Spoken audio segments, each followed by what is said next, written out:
नमस्कार दोस्तों। 19 अप्रैल को पूरी दुनिया में विश्व लीवर दिवस मनाया जाता है। आज इस मौके पर राजधानी लखनऊ के मेदांता अस्पताल में एक कार्यशाला का आयोजन किया गया।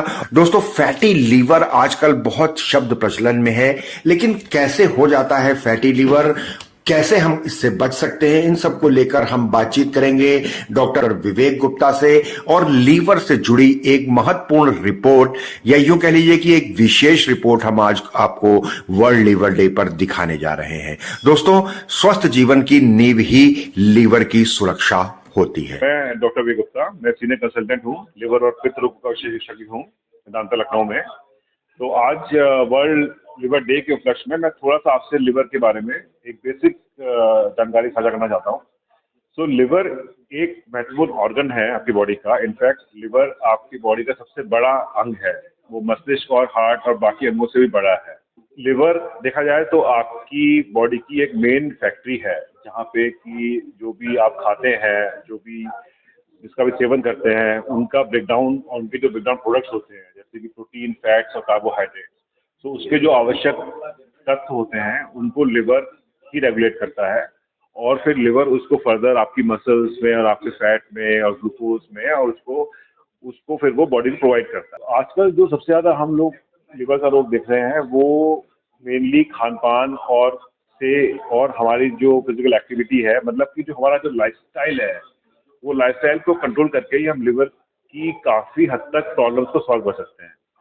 तो जो फैटी लिवर डिजीज़ है वो इस समय सोसाइटी में काफ़ी हद तक बढ़ गया है। तो उसके जो मेन जो रीज़न है वो लाइफस्टाइल रीजन्स हैं। तो क्या लाइफस्टाइल रीज़न ऐसे हैं जिनसे कि हम अपना लिवर को प्रोटेक्ट कर सकते हैं?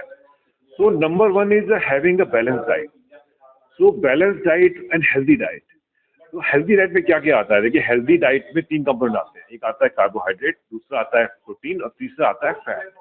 तो हेल्दी डाइट का मतलब ये है कि हम तीनों एक अच्छी मात्रा में ले रहे हैं, जिसमें कि अराउंड 15%, 20% फैट है, 30 to 40% जो है वो प्रोटीन है, उसके अलावा फाइबर है और साथ में कार्बोहाइड्रेट भी है। तो कार्बोहाइड्रेट जब हम बोलते हैं तो हम लोग एक तरह से, एक तो रिफाइंड कार्बोहाइड्रेट होता है और एक जो होता है वो नेचुरल कार्बोहाइड्रेट होता है, या ग्लाइसेमिक इंडेक्स, कि कोई भी जो हम आहार ले रहे हैं वो खाने के बाद हमारी बॉडी में शुगर कितनी तेजी से बढ़ेगा। जैसे शुगर है, वो प्योर शुगर आप लेंगे तो उसके प्योर शुगर ड्रिंक्स आप लेंगे, जैसे कि आप कार्बोनेटेड बेवरेजेस लेंगे तो उसको सेवन करते ही तुरंत ही ब्लड शुगर शूट करती है। लेकिन एज कंपैरिजन में अगर आप मल्टीग्रेन लेंगे और आप मैदा और इसको अवॉइड करेंगे तो उससे आपका शुगर लेवल धीरे धीरे धीरे बढ़ेगा और आपके लिवर को टाइम मिलेगा उस सर्ज को उसको कंट्रोल करने के लिए।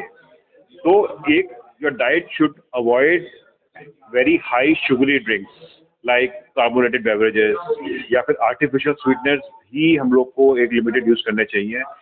Especially diabetic patients, they will consume a lot of artificial sweeteners. उनकी अभी प्रूवन नहीं है कि their long term effects are not really very proven. So best to avoid sugar and best to avoid high fried food. जो भी हम लोग बाजार में समोसा, टिक्की खा रहे हैं, पूड़ी खा रहे हैं, तली हुई चीजें खा रहे हैं, देखिए हफ्ते में एक बार आप खा रहे हैं, अगर आप ये चीजें हफ्ते में एक बार खा रहे हैं तो that is called as a cheat day या फिर चीट मील। हफ्ते में एक बार आप कुछ भी खाइए, जो आपके मन में खाइए, हफ्ते में एक बार, लेकिन बाकी टाइम आप अपनी चीज़ों को आप कंट्रोल कीजिए, आप अपनी तली हुई चीज़ों को कंट्रोल कीजिए, शुगर को कंट्रोल कीजिए, फैट को कंट्रोल कीजिए, and then exercise. We have to exercise at least 30 to 40 minutes per day. अब वो एक्सरसाइज आप जुम्बा कर सकते हैं, आप योगा कर सकते हैं, आप साइकिलिंग कर सकते हैं, आप दौड़ सकते हैं, दौड़ नहीं सकते तो आप ब्रिस्क वॉकिंग कर सकते हैं, आप जिम जा सकते हैं, but they should be exercise.